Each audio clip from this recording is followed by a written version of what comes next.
Un cordial saludo para todas las personas que en este momento se unen a la lección divina de este domingo especial para la liturgia. Estamos en el tiempo de Cuaresma, en el ciclo C, domingo cuarto, que es más conocido como el domingo letare, el domingo de la alegría.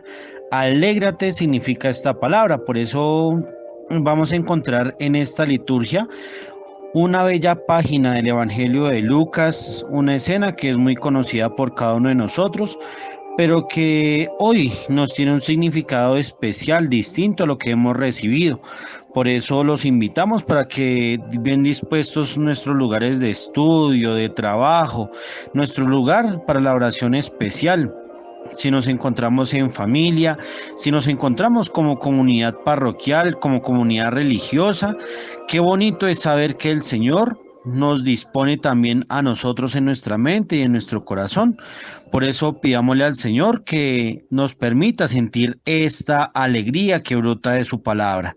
Por eso nos reunimos en el nombre del Padre, del Hijo y del Espíritu Santo. Amén. Vamos a tomar para este domingo el Evangelio según San Lucas, capítulo 15, versículos del 1 al 3 y del 11 al 32. Lucas 15, del 1 al 3 y del 11 al 32. Vamos a disponernos de la mejor manera para realizar esta lectura. Iniciamos con el primer paso de la lección divina, que es la lectura. Todos los publicanos y los pecadores se acercaban a él para oírle. Los fariseos y los escribas murmuraban diciendo: Este acoge a los pecadores y come con ellos. Entonces Jesús les propone esta parábola. Un hombre tenía 2 hijos.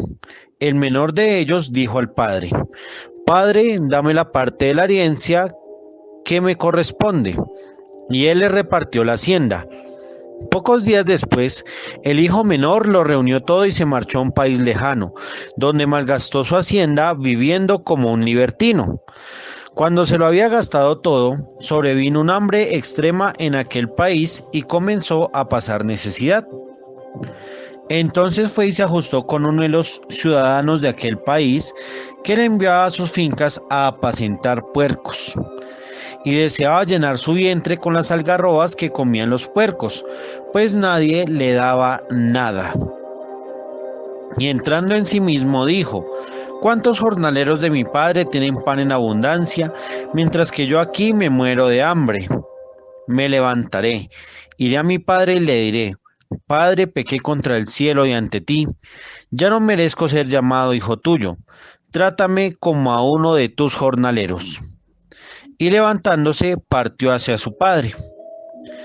Estando él todavía lejos, le vio su padre y conmovido corrió, se echó a su cuello y le besó efusivamente. El hijo le dijo: Padre, pequé contra el cielo y ante ti, ya no merezco ser llamado hijo tuyo. Pero el padre dijo a sus siervos: Dense prisa, traigan el mejor vestido y vístanlo, pónganle un anillo en la mano y unas sandalias en los pies. Traigan el novillo cebado, mátenlo y comamos y celebremos una fiesta, porque este hijo mío había muerto y ha vuelto a la vida. Se había perdido y ha sido hallado. Y comenzaron la fiesta. Su hijo mayor estaba en el campo, y al volver, cuando se acercó a la casa, oyó la música y las danzas. Y llamando a uno de los criados le preguntó qué era aquello. Él le dijo: Ha vuelto tu hermano y tu padre ha matado el novillo cebado, porque le ha recobrado sano. Él se irritó y no quería entrar. Salió su padre y le rogaba, pero él replicó a su padre: Hace tantos años que te sirvo y jamás dejé de cumplir una orden tuya, pero nunca me has dado un cabrito para tener una fiesta con mis amigos.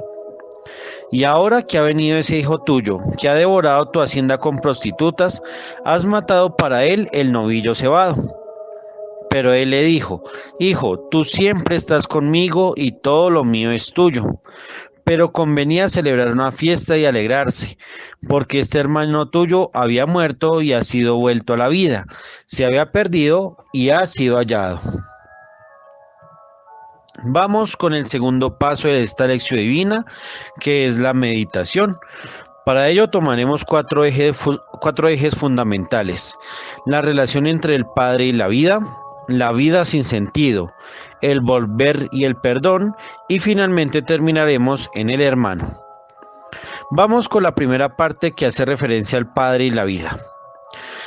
El contexto de este evangelio está enmarcado en una escena de Jesús donde él está predicando, él está cumpliendo con su misión, ha curado, ha sanado, ha hecho una explicación sobre la elección de asientos en una mesa, la elección de invitados, donde él nos contaba justamente las excusas de los invitados para participar del banquete, las renuncias para seguirlo a él, renuncias a los bienes y la invitación a asumir la condición de sal. Entonces Jesús estaba rodeado de publicanos, de pecadores, de escribas, fariseos y obviamente sus discípulos. En este contexto se presenta también este domingo de Cuaresma. Estamos en un contexto donde estamos tomando la palabra, donde estamos tomando la cercanía de Dios, el sagrario, pero también estamos tomando conciencia de nuestra realidad como pecadores. Estamos acudiendo a Dios para que Él tal vez nos conceda algún bien, algún beneficio que nos pueda favorecer en la vida. Entonces Jesús está justamente predicando. ¿Quiénes están a su alrededor? Los pecadores lo están escuchando. Primer punto de partida, la escucha a Jesús. Nosotros en esta escena del Evangelio de Lucas encontramos cómo los pecadores quieren acercarse a Jesús para escucharlo. Primera invitación de la Cuaresma, la oración, el diálogo con Jesús. Por eso qué bonito es saber que Jesús comparte con nosotros que somos pecadores. Ninguno de nosotros todavía es perfectamente limpio, perfectamente puro. Todos estamos en este camino de conversión. Qué bueno que tomamos esta primera iniciativa que nos propone acá Lucas, y es el hecho de estar en la compañía de Jesús, el hecho de sentir su presencia, el hecho de querer escucharlo. Eso hace que los escribas y los fariseos murmuren y hablen en contra de Jesús. Este acoge a los pecadores y come con ellos. Ellos se indignan, ellos sienten repulsión hacia esta actitud de Jesús. Lo más lógico sería, si este es un profeta, debería estar con la gente buena, con la gente que no comete errores, con la gente que hace el bien. Pero Jesús está con los pecadores. ¿Por qué? Porque hay un mensaje para ellos, hay una bella invitación que es también para cada uno de nosotros. Entonces en este capítulo 15, Lucas pone en la boca de Jesús 3 parábolas. Una que presenta la oveja perdida, cómo el pastor deja las 99, va tras la oveja perdida, la recupera y se alegra por su recuperación. Ya luego encontramos la mujer que, teniendo 10 dracmas, pierde una, la busca, la encuentra, llama a todas sus amigas y vecinas y les comparte su alegría de haber hallado la dracma que había extraviado. Ahora encontramos una evolución. No se trata de un animal, no se trata de una moneda, se trata de un ser humano, se trata de hecho de un hijo. Aquí Jesús nos está poniendo un camino progresivo. Es importante tener el dinero, tener el bienestar, tener nuestras propiedades, tener nuestros seres vivos a nuestros cuidados, pero más importante que todos ellos es el ser humano. Por eso este camino de alegría, de conversión, de fiesta en el cielo, termina justamente con el ser humano. Entonces Jesús da inicio a esta parábola. Hay un hombre que tiene 2 hijos. Esta es la raíz de la parábola, el número 2. No es solamente el hecho del perdón, de la misericordia, es el hecho de tener 2 hijos, de tenerlos completos. ¿Por qué? Porque para la mentalidad judía el número es importante. En este caso, el 2 significa justicia, equilibrio, complementariedad. Es decir, aquí Jesús va a poner la llaga prácticamente en el pensamiento de los escribas y los fariseos. Dios se siente incompleto.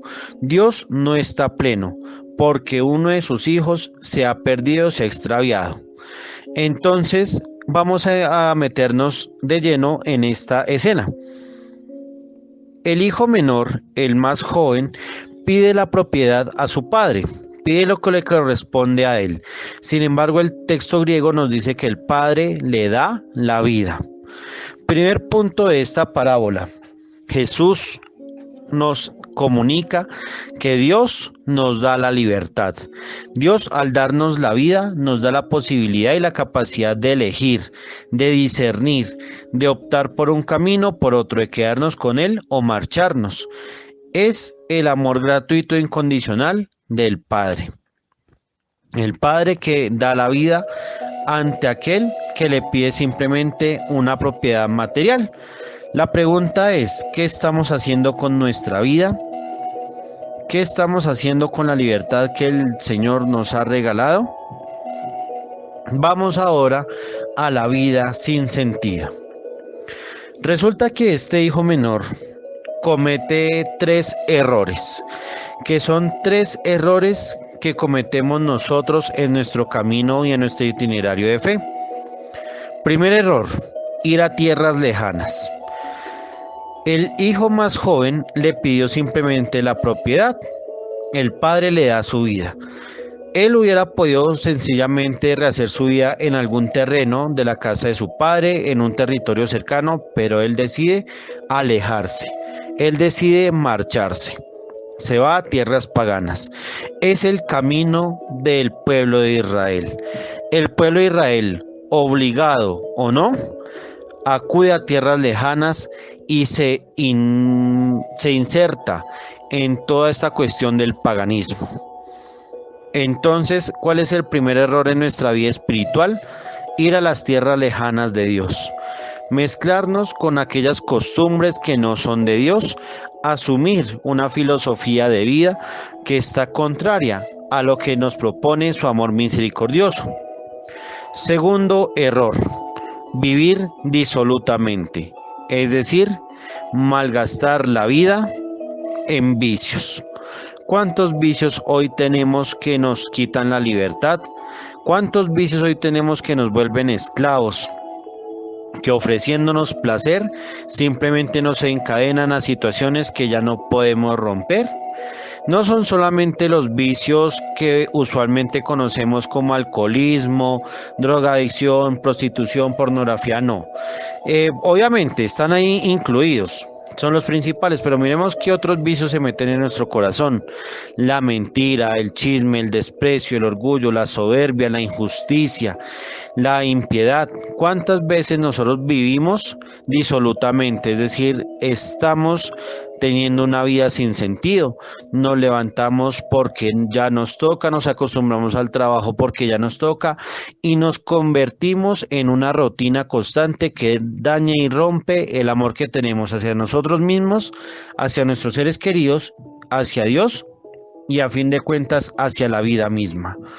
Por eso este hijo menor es el reflejo de todos nosotros y de nuestro camino que a veces hemos pasado y que hemos tenido que afrontar.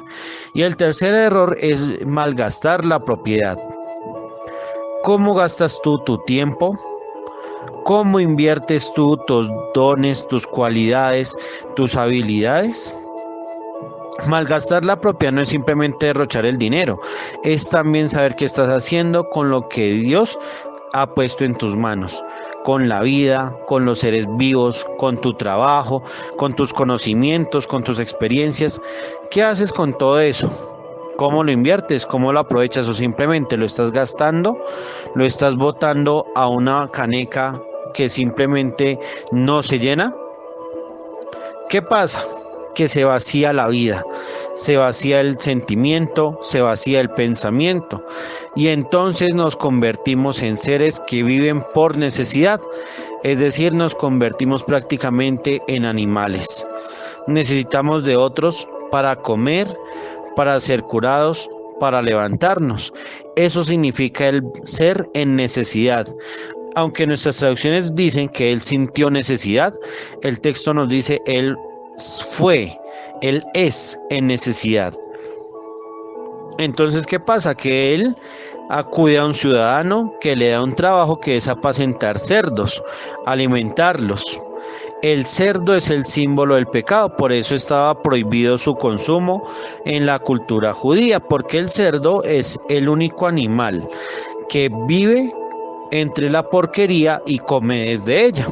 Esa es la condición del pecador, aquel ser que viviendo en la porquería no se da cuenta que está allí en la oscuridad, que está allí en las tinieblas, y sin embargo es capaz de alimentarse de su propia porquería, de su propia miseria. Entonces este hombre siente esa necesidad tan grande de hambre, siente esa sensación de querer llenarse con lo que comen los cerdos, es decir, aún así después de haberlo gastado todo, después de haberse ido lejos de su padre, después de haber caído en los vicios y de haber malgastado todo, quiere llenarse de su propio pecado. Sin embargo, hay algo muy bonito y es el giro que propone Lucas en esta parábola, el volver. Hay 3 vueltas que aparecen en esta escena. La primera vuelta, volver a sí mismo. Este hombre vuelve en sí, toma conciencia de su condición. Primer paso para tu vida espiritual, reconsidera quién eres. Vuelve hacia ti, redescubre todo lo que tú eres, todo lo que tú vales. Tú tienes muchas capacidades, tú tienes un cuerpo con grandes cualidades. Tu conocimiento, tus experiencias de vida también te han formado un ser. Por eso qué bueno es que en este evangelio asumamos esa primera invitación. Volvamos a nosotros mismos. ¿Por qué? Porque nosotros somos imagen y semejanza de Dios. Después de volver en sí mismo, este hombre redescubre la importancia, el valor y el significado de su padre. Él, aunque se proyecta en los trabajadores, sabe que su padre es un Señor justo, un Señor que alimenta y sobre todo, como lo dice el texto original, estos jornaleros tienen pan en abundancia. ¿Cuál es el pan del que habla el Evangelio? Es el pan de la palabra del Señor, el verdadero alimento que da vida. Es decir, a estos trabajadores no les hace falta nada porque más que el pan material tienen la palabra de Dios.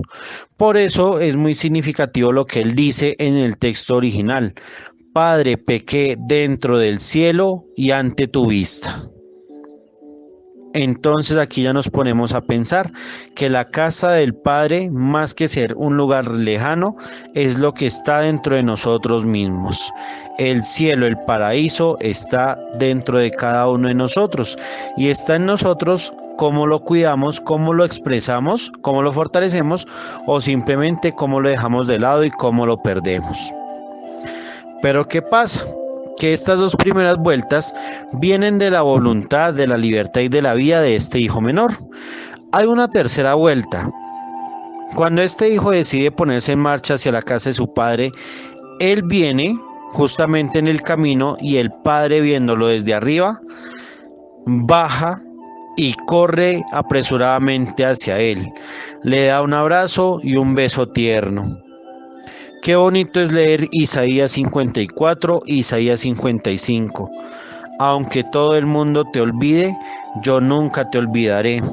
¿Acaso puede una madre olvidar a sus hijos? Pues aunque ella se olvide de ellos, yo nunca me olvidaré de ti. ¿Qué significa esto para nosotros?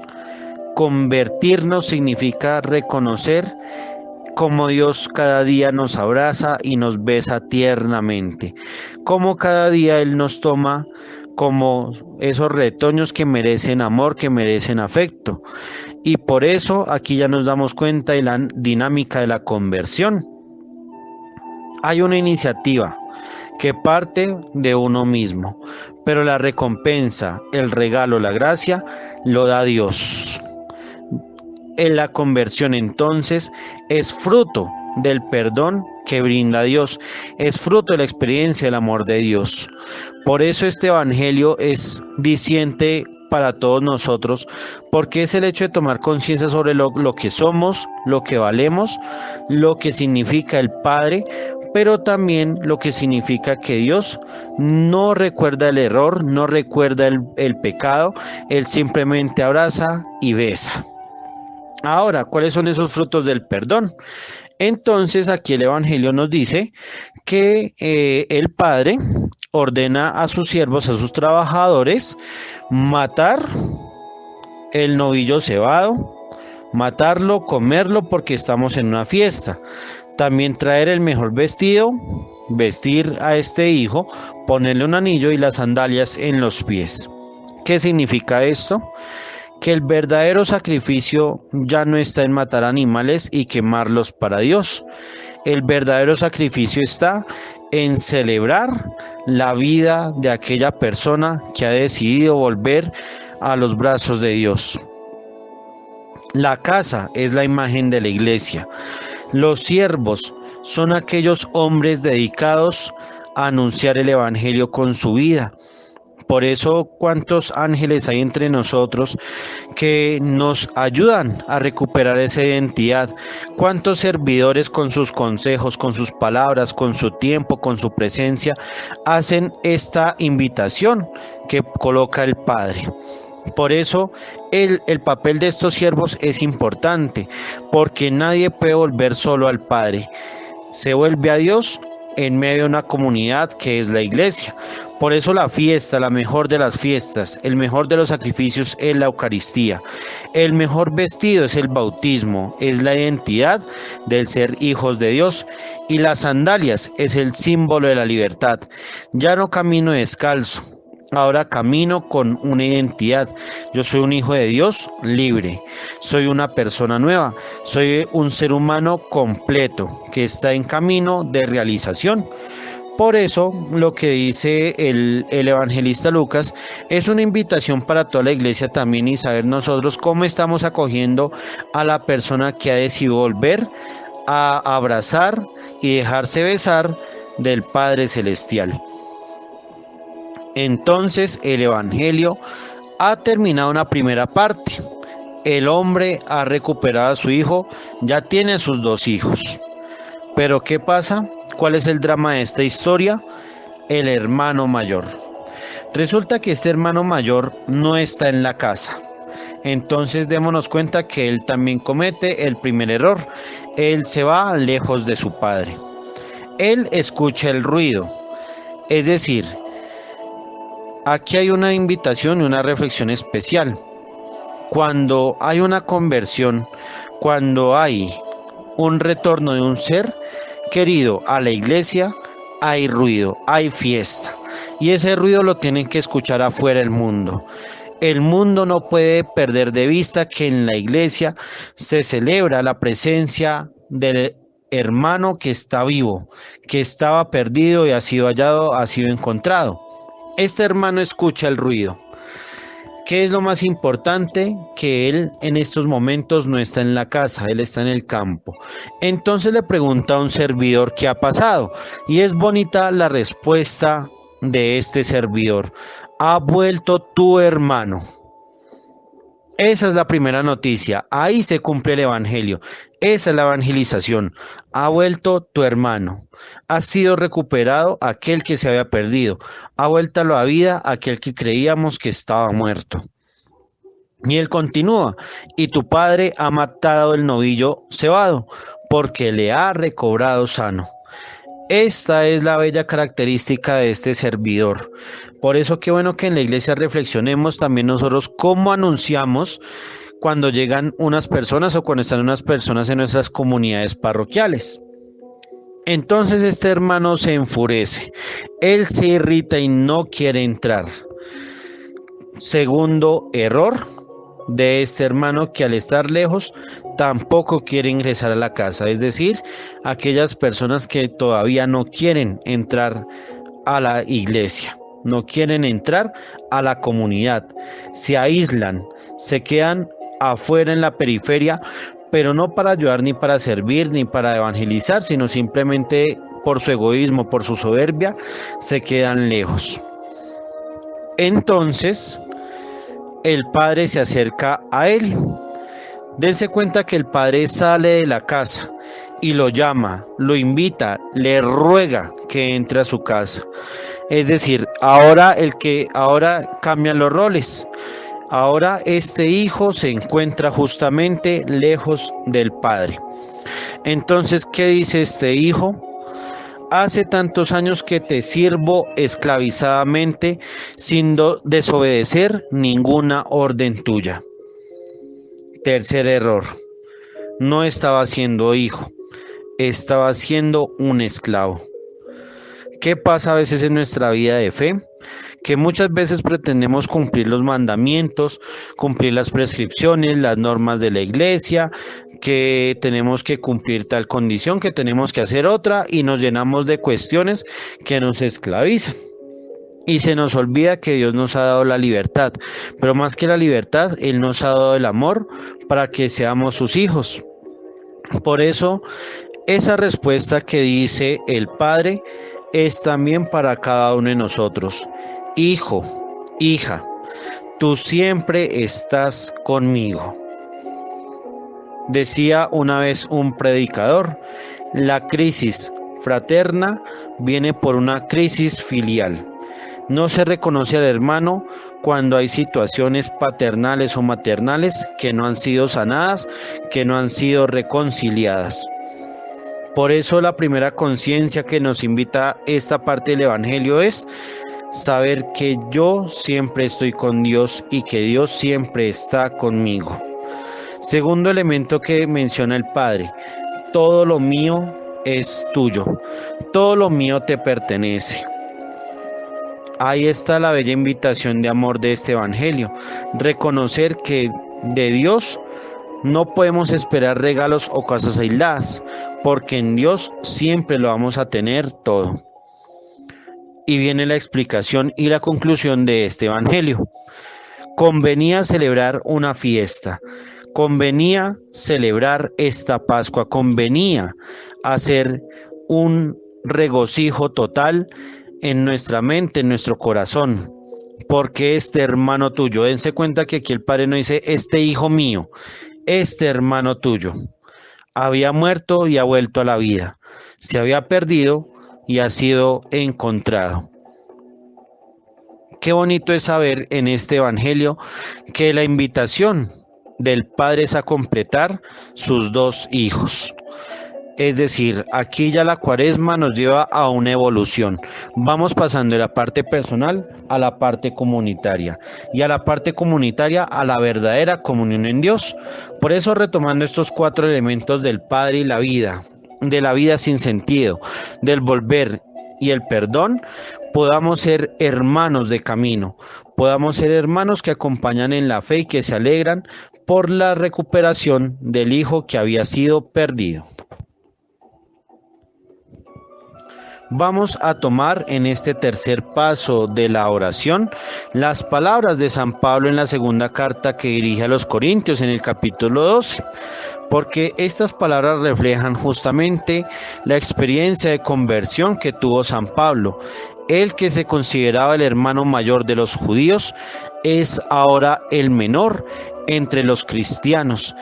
Este que perseguía y renegaba de los que seguían a Jesús, ahora es ese hijo que se había perdido y ha sido encontrado. Por eso unámonos a estas palabras, para que su testimonio también nos sirva a nosotros para convertirnos, dejarnos abrazar por Dios, pero también que nos den la humildad suficiente para reconocer al hermano que quiere acercarse al Señor. Si quisiera gloriarme, no sería locura, pues diría la verdad, pero me abstendré para que nadie se forme de mí una idea superior a lo que ve u oye decir de mí. Y precisamente para que no me pusiera orgulloso después de tan extraordinarias revelaciones, me fue clavado en la carne un aguijón, verdadero delegado de Satanás, cuyas bofetadas me guardan de todo orgullo. 3 veces rogué al Señor que lo alejara de mí, pero me dijo: te basta mi gracia. Mi mayor fuerza se manifiesta en la debilidad. Mejor pues me preciaré de mis debilidades para que me cubra la fuerza de Cristo. Por eso acepto con gusto lo que me toca sufrir por Cristo: enfermedades, humillaciones, necesidades, persecuciones y angustias. Pues si me siento débil, entonces es cuando soy fuerte. Amén. Vamos ahora a nuestro cuarto paso, que es la contemplación. Por eso te invito para que cierres tus ojos, para que contemplando la imagen del Padre que abraza a este Hijo arrepentido, podamos comprender en 2 momentos qué significa la vida y por qué hacemos una fiesta. En tu vida, ¿tú cómo escuchas las palabras de Jesús?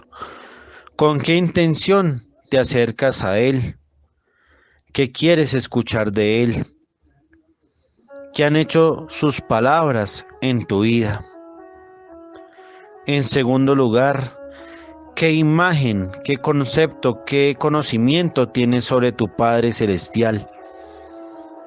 ¿Él es un juez, un castigador, un vigilante, o simplemente es como una madre que espera, que acoge, que da, ayuda, consuela y corrige? Viendo en este hijo menor la petición que hace y sabiendo que el Padre le da su vida y le da su libertad, ¿tú qué quieres realmente pedirle a Dios? ¿Cosas? ¿Milagros? ¿O quieres pedirle su amor, su perdón? ¿Qué haces tú con tu vida y con tu libertad? ¿Te vas lejos? ¿Derrochas lo que se te ha sido encomendado? ¿O eres de los que cumple leyes, cumple órdenes, obedece por solo mantener una buena imagen? ¿Es tu vida realmente una fiesta? ¿Tu nombre, tu presencia es significativa en las personas que te rodean? ¿O estás simplemente llenar tu estómago de comida de cerdos?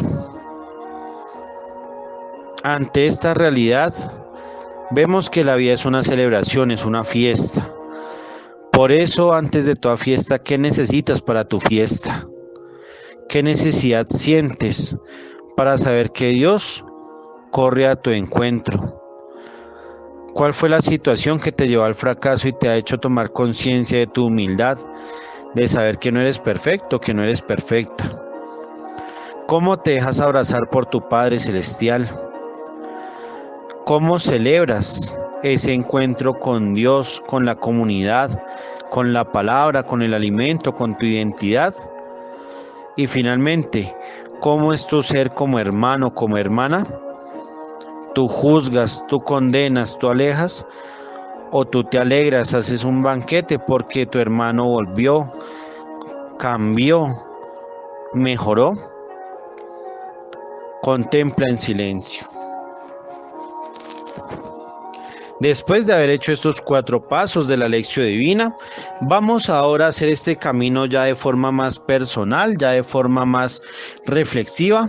Vamos a tomar entonces el Evangelio según San Lucas en el capítulo 15, versículos del 1 al 3 y del 11 al 32. Primer paso, lectura. ¿Qué dice el texto? Vamos a responder las siguientes preguntas orientadoras. ¿Quiénes están con Jesús? ¿Qué parábola habla Jesús? ¿Qué hicieron los hijos del hombre? ¿Qué acciones son propias del hijo mayor? ¿Cuáles del menor? ¿Y cuáles son las acciones del padre? ¿Cuál es la verdadera alegría? Pausemos y respondamos.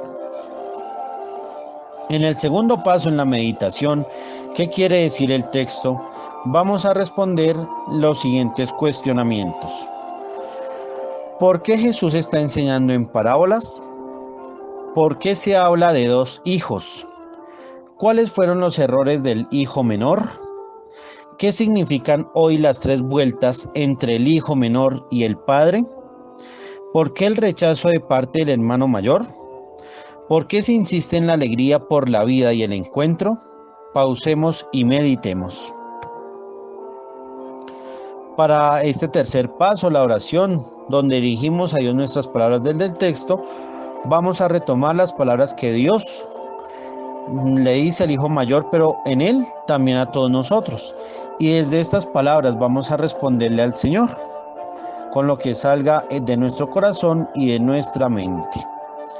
Hijo, tú siempre estás conmigo y todo lo mío es tuyo. Era preciso celebrar un banquete y alegrarse, porque este hermano tuyo estaba muerto y ha revivido. Estaba perdido y lo hemos encontrado. Para este cuarto paso, la contemplación, vamos a hacer un momento de silencio y revivamos este encuentro con el Señor para profundizar lo que el texto nos quiere decir. ¿Cómo escuchamos la enseñanza de Jesús? ¿Qué hacemos con la vida y la libertad dadas por Dios? ¿Cuál es el verdadero sentido de la conversión? ¿Cuál es el motivo de la alegría en nuestras vidas? ¿Nosotros acogemos al arrepentido y lo perdonamos? Pausemos y contemplemos.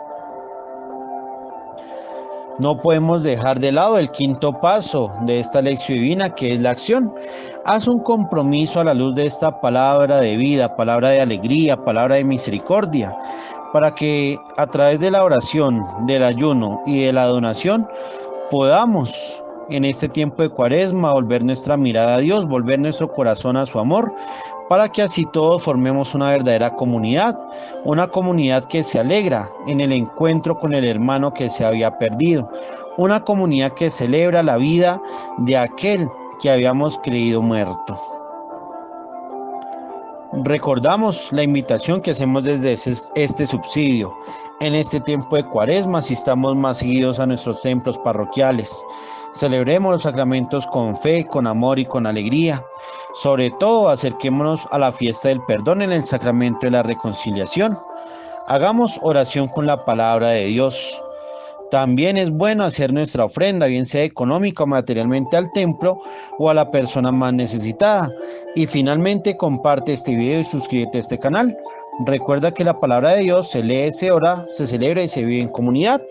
Nos encomendamos a la Virgen María para que ella, como Madre también de misericordia, nos permita cumplir las palabras que salen de la boca de Jesús y que este evangelio se encarne en cada uno de nosotros. Bajo tu amparo nos acogemos, Santa Madre de Dios. No exprese las oraciones que te dirigimos en nuestras necesidades. Antes bien, líbranos de todo mal y peligro, oh Virgen gloriosa y bendita. Amén. Que el Señor misericordioso nos bendiga, nos guarde de todo mal y nos lleve a la vida eterna, en el nombre del Padre, del Hijo y del Espíritu Santo. Amén. Una feliz jornada para todos y bendiciones en el Señor.